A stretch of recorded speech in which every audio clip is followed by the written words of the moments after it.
Hello all, welcome to Dreametive YouTube channel, and this is Aishwarya. On today's YouTube video, I would be showing how you can manage multiple EC2 instances efficiently that can help you save both time and cost. In this video, I'll show you how to automate the start and stop of an EC2 instances from a bastion or a jump server or a VPN machine, or it could be any machine that will be basically running for like 24/7. So let's say you have an environment where you already have these machines like a VPN or a bastion. In this scenario, you don't need to use AWS Lambda for automating other EC2 instances start and stop tasks. It basically becomes a lot headache when it comes to manually powering off and turning on the instances when you don't want them to run. Let's say it's Saturday and Sunday, you don't see any use case of the particular EC2 instance be running on those days, or it could be a scenario where an EC2 instance should be up for your end user to ideally use from 9 a.m. to 6 p.m. or something like that kind of scenario. So you do not have to always do this manual task of stopping an instance when it's not necessary to run in the night time and restarting it so that everybody could start working on that machine. So such kind of scenario, I would say better to have this particular script in place, and you can leverage cron job. So this can itself trigger and run in one of the machine that ideally be running.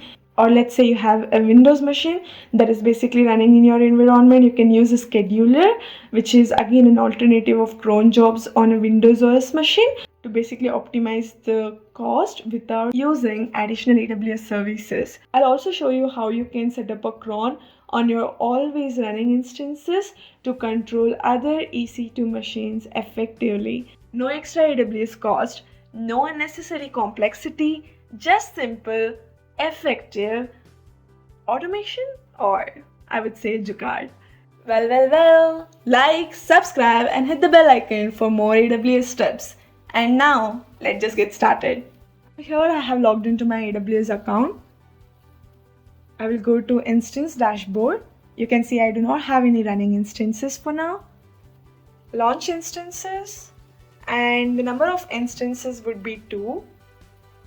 And the key pair is Dreametive key. I'll just go with allow SSH traffic from anywhere. And I'll simply click on launch instances. So right now you can notice there is 2 instances that are currently running, but the status check says initializing. It will ideally take some time. I'm going to name one as running instances. It could be any of your machine in your environment. And one more would be an instance where I would automate a start and stop from a running instance. So let me make sure I do have the start and stop machine instance ID with me saved. Here I will first create a policy. So this policy would be assigned to running instance so that it would have enough permissions to control the other AWS EC2 machines that would be running on the AWS account. So I have added this of the JSON policy. And if you notice, this JSON policy have control over all the resources. However, the actions are limited with respect to start and stop for now. I'll go with this of the default script, and then I will name this policy as stop and start policy. And I'm just going to give some description to it so that I can remember the policy. And I'm going to create a role. And this role is specific to EC2 instance. And here I will assign the policy that I just created. It's a start and stop policy that I would be assigning. So I'm going to name a role name as running instance. And then I'm just going to go ahead and click on create role. So now I have a role that have a policy which includes a set of permission so that a running instance can basically manage the start and stop of other EC2 instances. So just select running instance, action, security, modify IAM role, and this is where you have to give the role that you just created and click on update IAM role. So now this instance has enough permission that we need to start and stop another EC2 machine that we just created.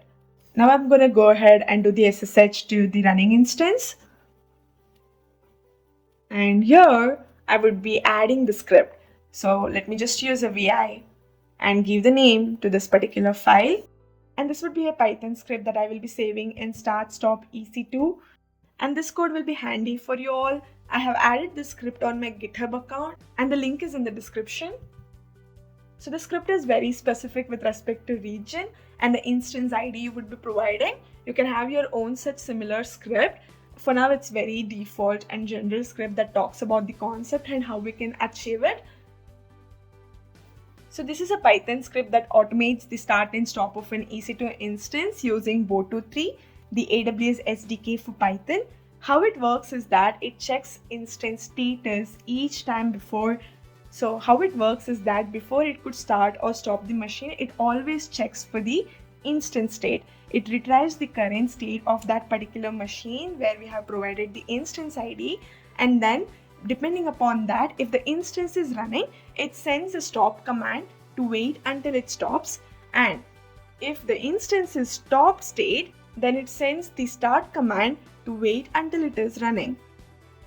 And we also have something like manage instance, where it determines the instance state and toggle between starting and stopping as needed.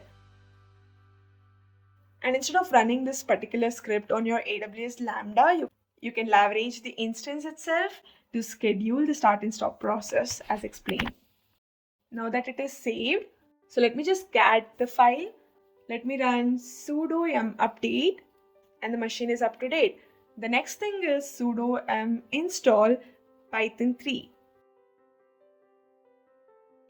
So I'm going to install the Python so that I can run the file, and also Bo23 would require a pip to be installed. So I'll just go ahead and install the Python 3 pip. So once the pip has been installed, I will use pip install command to download and set up the Bo23 on this machine. Now let me just install the Crony.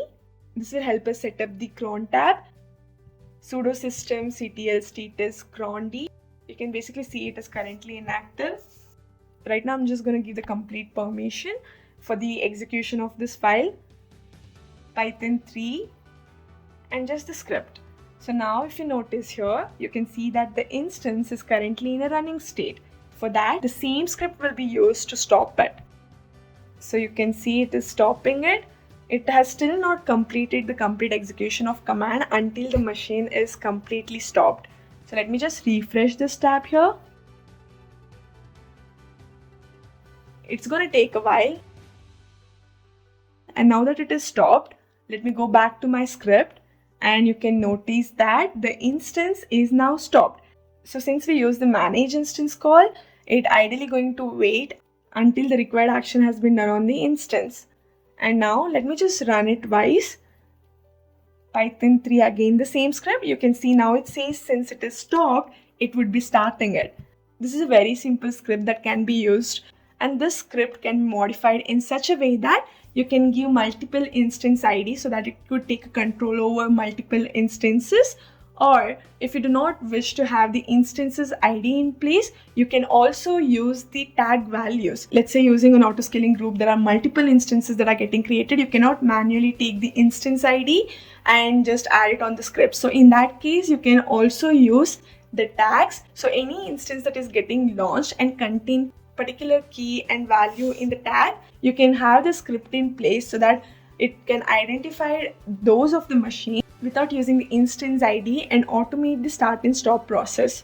With that, this is the end of the part 1 video, and next I'm having a part 2 video where I will be talking about the Crontab automation. I do know that you do not want to miss that, and I also hope this video is really helpful. And just a very small information right here, we are very close to 499 subscribers. 499 subscribers. So who's claiming it? Hit that button and I'll see you on the next one. And until then, sayonara.